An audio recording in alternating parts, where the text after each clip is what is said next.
Langkah-langkah atau prosedur seperti apa yang biasa Bapak lakukan selama ini dalam mengambil keputusan?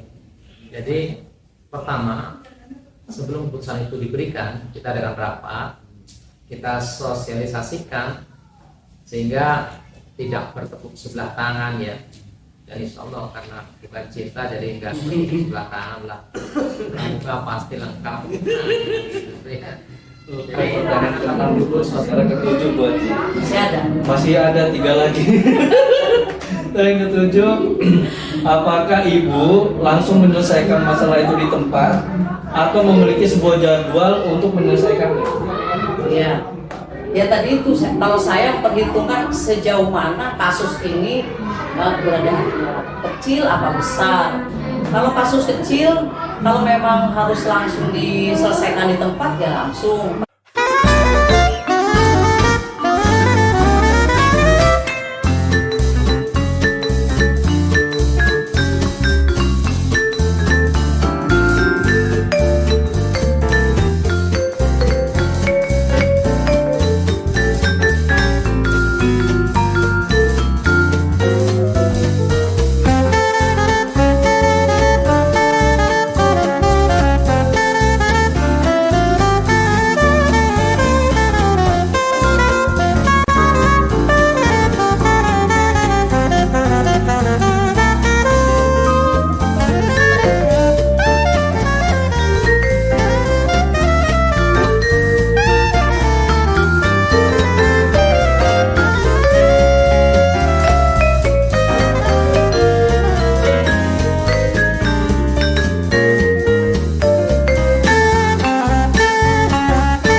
Assalamualaikum warahmatullahi wabarakatuh. Waalaikumsalam warahmatullahi wabarakatuh. Alhamdulillah, selamat pagi semuanya. Pagi. Pertama yang kami hormati Bapak Inengah Imawan Edi, SPD, dan Ibu Asi Suharsi, ST, Pak Edi selaku fasilitator dan Ibu Asi selaku pengajar praktik, dan yang saya hormati juga Bapak Kepala SD Negeri Temulung 2, Bapak Lutfi SPD, yang alhamdulillah telah bersedia dan meluangkan waktunya untuk kegiatan demonstrasi konstekstual modul 3.1 tentang pengambilan keputusan berbasis kebijakan sebagai pemimpin. Baik, assalamualaikum Pak. Waalaikumsalam warahmatullahi wabarakatuh. Ya, selamat pagi Pak. Pagi. Ya. Alhamdulillah Pak, terima kasih sebelumnya saya ucapkan sudah meluangkan waktunya untuk saya untuk kegiatan pengambilan keputusan berbasis kebijakan Pak ya sebagai pemimpin. Baik, Bapak Lutfi bagaimana kabarnya Pak?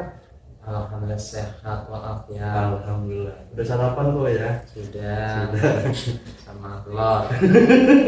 Ya baik, langsung aja Pak ya, maaf. Pertanyaan pertama Pak ya terkait materi pengambilan keputusan berbasis kebijakan ini.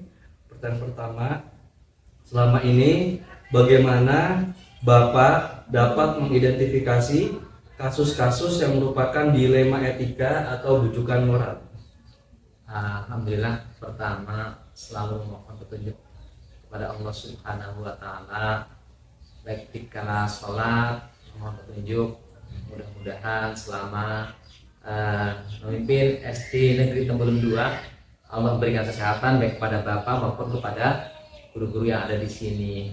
Jadi pada saat mengambil keputusan itu, selain dari pendidikan yang telah diberikan ketika tingkat kepala sekolah, waktu dengan para asesor yang dari Solo, dari pusat, itu diberikan kiat-kiat untuk menyelesaikan berbagai permasalahan yang ada di sekolah, termasuk berbasis kebijakan ya.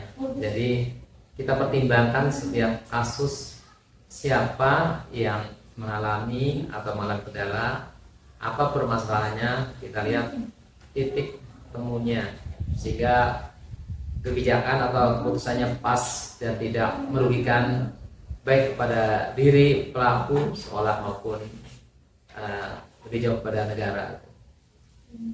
Ya baik, jadi itu ya rekan-rekan semua, luar biasa sekali jawaban dari Bapak Lutfi, Kepala Sekolah SD Negeri Timbun 2, yang dimana perlu dianalisa terlebih dahulu Pak ya. Silakan.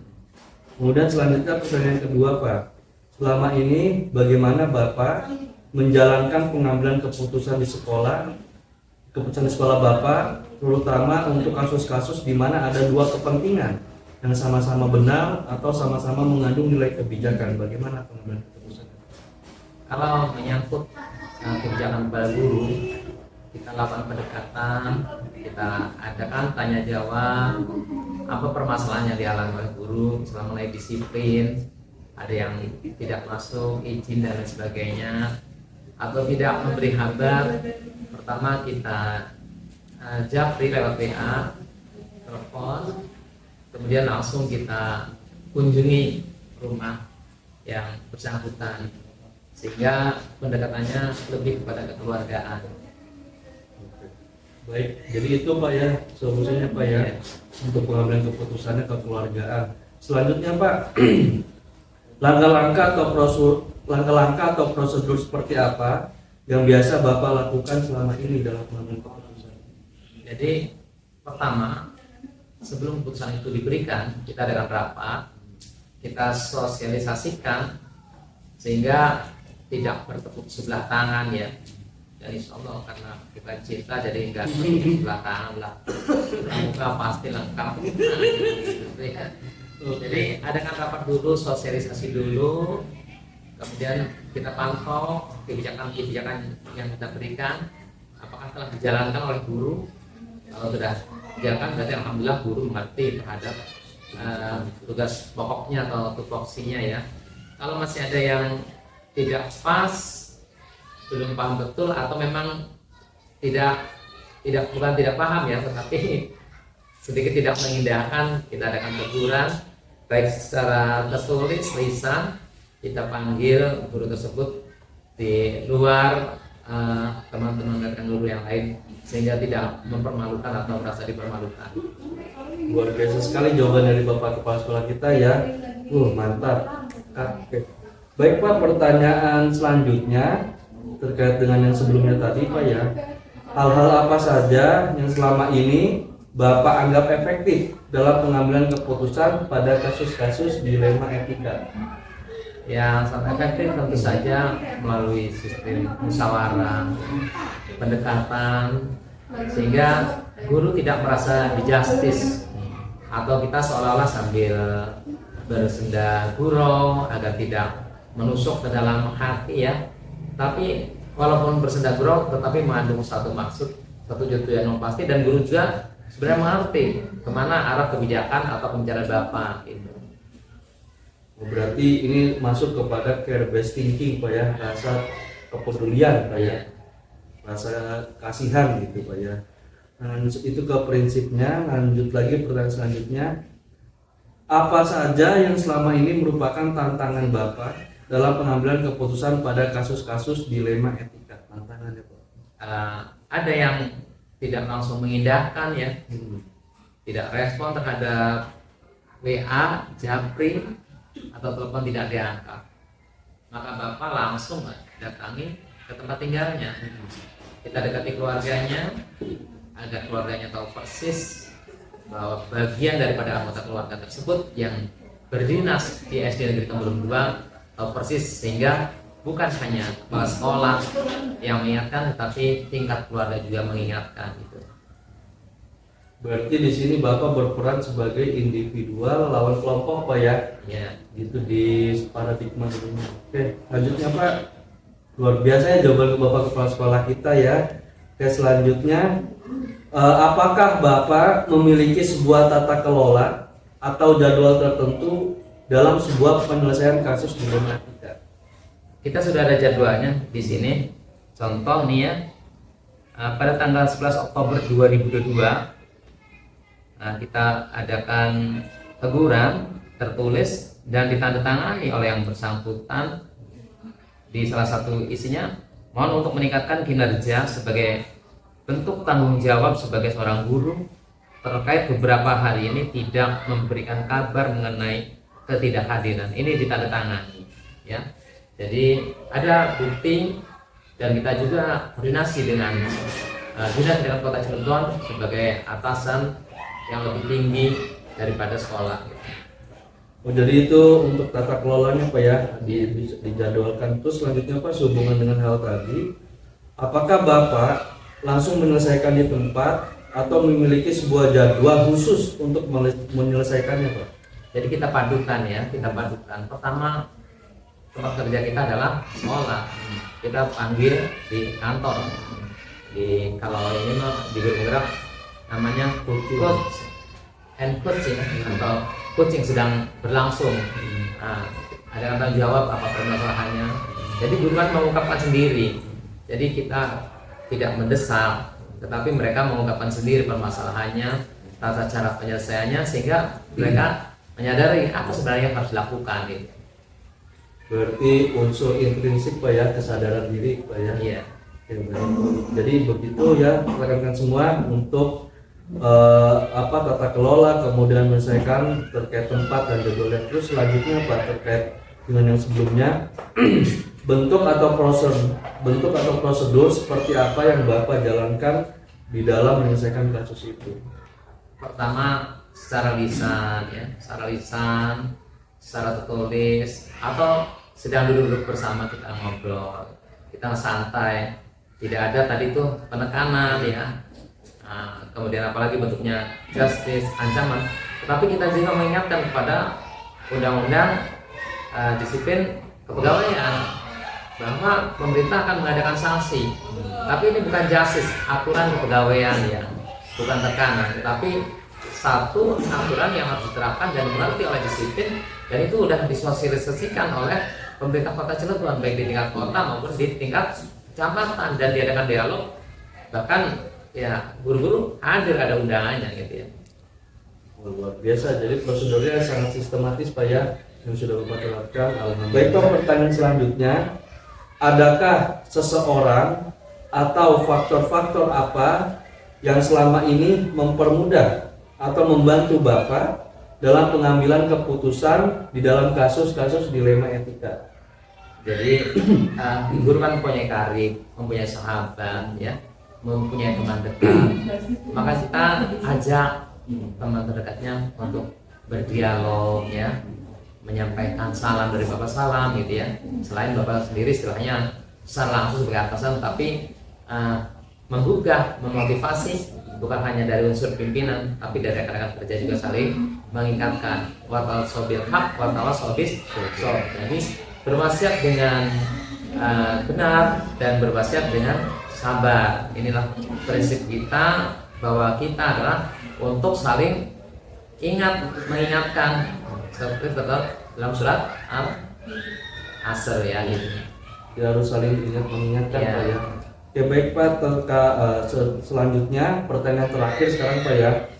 Dari semua hal yang telah disampaikan oleh Bapak, pembelajaran apa yang dapat Bapak petik dari pengalaman Bapak di dalam mengambil keputusan pada kasus-kasus dilema etika? Yang pertama tentu kita sebagai atasan wajib menerapkan disiplin gitu. Tetapi untuk menuju disiplin itu kita tidak langsung tarik benang sehingga benang itu putus atau karet itu putus, tapi tarik ulur ya. Jadi tidak langsung kamu harus seperti ini, kamu seperti kita ikuti alurnya seperti apa, sehingga guru merasa dianggap sebagai anak, bukan hanya sebagai istilahnya rekan sejawat atau bawahan, tapi kita anggap sebagai anak, sebagai keluarga kita rangkul, sehingga timbul kesadaran dan akhirnya berjanji dalam diri sendiri, saya tidak akan mengulangi perbuatan yang telah dilakukan seperti itu. Baik, alhamdulillah ya Pak, luar biasa jawaban dari Bapak Lutfi SPD, Kepala Sekolah SD Negeri Temurun 2, kepala sekolah saya yang sangat luar biasa dalam menangani ya berbagai kasus-kasus khususnya di ranah dilema etika, yang dimana di situ Bapak menggunakan beberapa prosedur seperti career based thinking ya, role based thinking, terus ada individu lawan kelompok, kemudian diuji lagi ya. Ini sangat luar biasa sekali ya. Saya terima kasih Pak ya atas waktunya. Alhamdulillah semua pertanyaan sudah diajukan dan dijawab dengan tepat dan sangat lugas, sangat singkat dan padat ya, sangat mengena. Baik, itu saja ya Pak terkait wawancara untuk tugas di modul 3.1 ini, demonstrasi kontekstual tentang pengambilan keputusan berbasis nilai-nilai kebajikan. Terima kasih Pak atas waktunya Pak ya. Iya, semangat sebagai guru penggerak. Semoga rekan-rekannya mengikuti jejak langkah Pak Imam sehingga Temulung 2 menjadi sekolah yang maju. Bahkan pemerintah alhamdulillah sudah membangun sekolah ini dengan bagus. Alhamdulillah ini perhatian ditimbang kepada Temulung 2. Maju guru penggerak. Ya. Mungkin itu tadi pesan-pesannya Pak ya. Oke. Baik, rekan-rekan semua, itulah wawancara saya dengan pimpinan sekolah asal saya, yaitu Bapak Lutfi SPD, Kepala SD Negeri Temurun 2. Semoga ini bisa memotivasi kita semua ya, rekan-rekan guru untuk bisa bersama-sama ketika ada kasus dianalisa terlebih dahulu. Kata Bapak tadi, tarik ulur dulu, jangan langsung menjas gitu. Baik, itu saja dari saya, kurang lebihnya mohon maaf. Wassalamualaikum warahmatullahi wabarakatuh. Waalaikumsalam warahmatullahi wabarakatuh.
Baik. Assalamualaikum warahmatullahi wabarakatuh. Yang saya hormati Bapak Inengah Edi Imawan SPD selaku fasilitator, dan Ibu Asi Suharsi ST selaku pengajar praktik, dan yang saya hormati dan saya ucapkan terima kasih banyak kepada Ibu Haji Erniyanti MPD selaku Kepala SD Negeri Babakan Turi yang sudah menyempatkan waktunya dan bersedia untuk diwawancarai pada kegiatan modul 3.1, yaitu tentang pengambilan keputusan berbasis nilai-nilai kebajikan. Bu Haji, maaf Bu Haji ganggu waktunya. Alhamdulillah di sini saya bertujuan untuk mewawancarai Bu Haji terkait kegiatan modul 3.1 demonstrasi kontekstual, yaitu pengambilan keputusan berbasis kebijakan sebagai pemimpin. Sebelum masuk ke sesi berikutnya, mungkin Bu Haji ada yang ingin disampaikan kepada rekan-rekan TGP nasional. Oke, selamat untuk Bapak Ibu guru yang terpilih dan lolos menjadi calon guru penggerak. Semoga proses yang dilakukan ini menjadikan suatu nilai keberhasilan yang nanti pada akhirnya dinyatakan lulus. Amin. Terima kasih Bu Haji atas pesan dan kesannya kepada kami ya calon ibu penggerak angkatan 6. Baik Bu Haji, kita langsung aja ke wawancara Bu Haji ya. Siap. Baik, pertanyaan pertama, selama ini bagaimana Ibu dapat mengidentifikasi kasus-kasus yang merupakan dilema etika atau bujukan moral? Dilema. Nah, ini ada kata yang harus digarisbawahi bahwa dilema itu suatu situasi yang sulit dihadapi. Nah, sebagaimana pepatah biasanya menyatakan seperti pepatah makan buah si malakama. Ya. Nah, jadi kalau dimakan ibu mati, tidak dimakan juga bapak mati gitu. Jadi dua-duanya itu ya contoh sederhana dilema. Nah, ini untuk apa? Dasar pikir ibu ya mengenai dilema itu. Tadi ada ditanyakannya dilema etika dan satu lagi bujukan. Kalau dilema etika itu suatu situasi yang dihadapi untuk memberikan keputusan yang dua-duanya benar situasinya. Kemudian kalau yang satu lagi bujukan moral itu juga suatu dilema yang satunya benar tapi yang satunya salah. Nah, itu Jadi begitu Bu Haji perbedaannya ya, Ya. antara dilema etika dan bujukan moral Ya. gitu ya. Kalau dilema etika Bu Haji malakama tadi, ya dilemanya tuh diambil saya yang jadi mati, nggak diambil bapak yang mati. gitu. Kalau bujukan moral satu benar satu Benar, salah. satu salah. Ya, luar biasa ya para pemirsa semua. Baik, selanjutnya pertanyaan kedua. Selama ini bagaimana Ibu menjalankan pengambilan keputusan di sekolah Ibu, terutama untuk kasus-kasus di mana ada dua kepentingan yang sama-sama besar atau sama-sama mengandung nilai kebajikan? Ya, baik. Dalam mengambil suatu keputusan tentunya adalah keputusan yang harus bertanggung jawab, harus dipikirkan akibatnya, kemudian meminimalisir suatu resiko, itu saja. Jadi meminimalisir resiko. Ya. Oke, pertanyaan selanjutnya Bu Haji, langkah-langkah atau prosedur seperti apa yang biasa Ibu lakukan selama ini? Ya, langkah-langkahnya pertama mengidentifikasi kasusnya. Ini kasusnya terlalu sulit atau tidak? Identifikasi. Kemudian siapa saja sih yang terlibat dalam hal ini? Dalam kasus tersebut. Dalam Bu Haji, kasus ya. tersebut. Kemudian dicari sebetulnya realitanya bagaimana nih kasus gitu kan? Kejadiannya aslinya. Kemudian baru kita ambil keputusan dengan mempertimbangkan teman lah mungkin yang bisa diajak berbicara gitu ya dalam kasus tersebut, kemudian baru ambil keputusan. Nah, setelah ambil keputusan juga tidak begitu saja, harus ada refleksi diri tentang keputusan yang diambil itu. Ya baik, Bu Haji selanjutnya. Baik, Bu Haji saya lanjutkan lagi. Ya, boleh, Dari boleh. pertanyaan tadi ya Bu Haji ya. Hal-hal apa saja yang selama ini Ibu anggap efektif dalam pengambilan keputusan pada kasus-kasus dilema etika? Ya, baik. Pertama, biasanya saya lihat seberapa besar kasus tersebut. Kalau seandainya memang itu memerlukan waktu dalam penyelesaiannya, berarti saya harus menentukan langkah-langkahnya. Kemudian ada prinsip yang mendasari untuk mengambil keputusan. Baik, Bu Haji luar biasa sekali jawabannya ya. Oke, pertanyaan selanjutnya, apa saja yang selama ini merupakan tantangan dalam pengambilan keputusan pada kasus-kasus dilema etika yang sering dialami oleh Ibu? Tantangan ya, tantangan. Tantangannya adalah kadang-kadang bingung ya, karena ada nilai-nilai kebajikan yang harus diperhitungkan gitu. Jadi ini kepentingannya ini sifatnya individu apa kelompok gitu ya. Kemudian apakah ini bertentangan dengan hukum, hal-hal seperti itu yang biasa dipikirkan. Berarti masuk ke paradigma bisa jadi individu lawan kelompok, Ya, bisa jadi rasa keadilan lawan rasa kasihan. gitu. Terus untuk keadilan, misalnya kan gitu ya, adil apa tidak? apa kasihan apa tidak gitu. Kasihan apa tidak? Itu juga menjadi Tolak ukur, tolak ukur yang harus diperhitungkan. Gitu. Mantap ya Bu Haji ya. Oke, pertanyaan selanjutnya Bu Haji, jadi ada beberapa pertimbangan Bu Haji ya. Selanjutnya, apakah ibu memiliki sebuah tata kelola atau jadwal tertentu dalam sebuah penyelesaian kasus dilema etika? Ya. Kalau jadwal tidak direncanakan. Jadi identifikasi kasusnya dulu. Analisa Bu. Analisa kasus. Ya tadi itu kalau kasusnya terlalu mendalam, ya berarti saya harus menentukan jadwal penyelesaian. Kemudian siapa saja yang terlibat dalam Kasus itu. tersebut gitu. Berarti ada spesial time Bu Haji ya. Gitu. Waktu khusus. Ya ada waktu, kemudian ada teman yang harus bisa diajak bicara gitu. Nah, seperti itu. Luar biasa Bu Haji ya. Udah sampai pertanyaan ke-6 nih Bu Haji. Sekarang ke-7 Bu Haji. Masih ada 3 lagi. Yang ke-7, apakah ibu langsung menyelesaikan masalah itu di tempat atau memiliki sebuah jadwal untuk menyelesaikannya?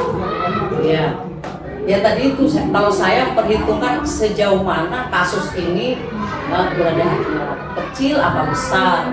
Kalau kasus kecil, kalau memang harus langsung diselesaikan di tempat ya langsung pada waktu itu saja ambil keputusan. Kalau memang ini menyangkut masalahnya besar, berarti jangan buru-buru diambil keputusan. Harus diperhitungkan dulu hal-hal yang harus dijadikan dasar. Apakah diadakan langkah-langkah dulu, gitu ya. Kemudian ada yang diperhitungkan itu apa? Paradigmanya, kasusnya, gitu. Berarti tergantung kasusnya berat atau tidak. Ya, gitu. Kalau kecil langsung aja ambil keputusan gitu, ya kan? Itu ngajak ngopi bareng gitu. Ya, gitu. Baik, lagi kita ke pertanyaan berikutnya buat ya, sehubungan dengan pertanyaan sebelumnya, yaitu bentuk atau prosedur seperti apa yang ibu jalankan. Tadi kan dilihat dari kasusnya besar apa kecil. Kalau seandainya kasus itu besar yang tidak bisa diselesaikan pada hari itu di tempat itu, maka saya adalah ambil prosedurnya, langkah-langkahnya satu, misalnya identifikasi masalah dulu, kemudian kejadiannya bagaimana, siapa yang terlibat, sebagaimana tadi yang sudah ibu sebutkan langkah-langkah pengambilan keputusan. Jadi ada langkah-langkahnya. Ada langkah-langkahnya. Yang terakhir sebelum setelah mengambil keputusan itu ada refleksi. Iya, jangan sampai begitu kita ambil keputusan sudah saja ditinggal. Itu pun harus dipikirkan, oh itu kemarin yang saya ambil keputusannya itu gimana. Nah, itu ada hal-hal yang harus dipikirkan. Di setiap mengambil keputusan harus ada refleksi. Ada refleksi. Pembenaran buat apa? Kemenangan bagi diri sendiri gitu Ya, ya. gitu. Dan khususnya buat yang lain gitu. Untuk yang lain. Jadi memikirkan meminimalisir resiko dari keputusan. Oke, baik, berarti luar biasa jawabannya ya. Kita lanjut lagi ke pertanyaan ke-9. Adakah seseorang atau faktor-faktor apa yang selama ini mempermudah atau membantu ibu dalam pengambilan keputusan dalam kasus-kasus dilema etika? Dalam pengambilan keputusan seseorang pasti ada. Saya tidak bisa memberikan atau memutuskan suatu kasus sendiri. Pasti saya akan meminta bantuan teman-teman yang memang mengetahui kasus tersebut, kemudian diskusi. Nah, bagaimana nih keputusannya? Jadi intinya saya tidak bisa mengambil keputusan sendiri. Ada musyawarah. Musyawarah.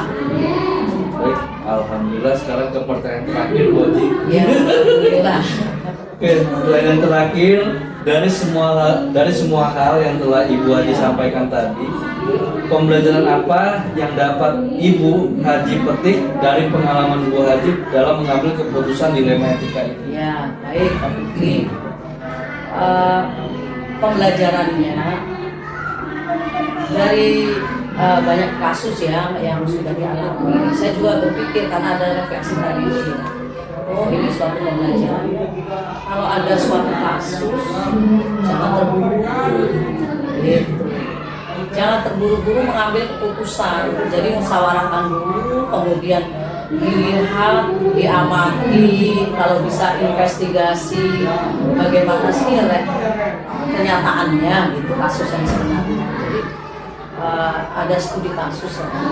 Telusuri dulu. Jadi jangan buru-buru. Nah itu pembelajaran yang selalu Ibu ambil kalau seandainya terjadi suatu kasus. Berarti maaf Bu Haji, kalau bisa saya saran berarti Bu Haji menggunakan prinsip dalam keputusan ini care based thinking Bu Haji ya. Oh gitu ya. Rasa kepedulian Ya kepada betul, Tuhan. betul. Dan bisa ada juga rasa peduli. Rasa peduli itu yang paling Bu Haji tonjolkan Bu Haji Ya. ya. Ya baik, itu saja para rekan-rekan semua. Alhamdulillah selesai wawancara dengan Ibu Kepala Sekolah yang luar biasa, yaitu Ibu Haji Ernianti MPD, Kepala Sekolah SD Negeri Babakan Turi, Kota Cilegon ya. Semoga jawaban dari beliau semua ini menjadi motivasi bagi kita semua di dalam mengambil keputusan-keputusan yang mana bisa berpihak kepada semuanya buat dia, Ya, terutama betul. nanti di tahun ajaran baru bisa berpihak kepada murid.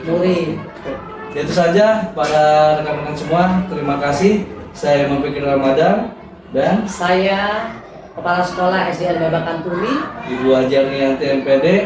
Saya mengucapkan terima kasih kepada Ibu Haji Ernianti Ya, MPD yang telah sama-sama. yang telah menyempatkan waktunya ya. Semoga kita bertemu kembali dan selesai juga tugas modul 3.1 yaitu demonstrasi konseptual, mewawancarai pimpinan sekolah asal dan pimpinan sekolah lain. Terima kasih. Wassalamualaikum warahmatullahi wabarakatuh. Salam guru penggerak.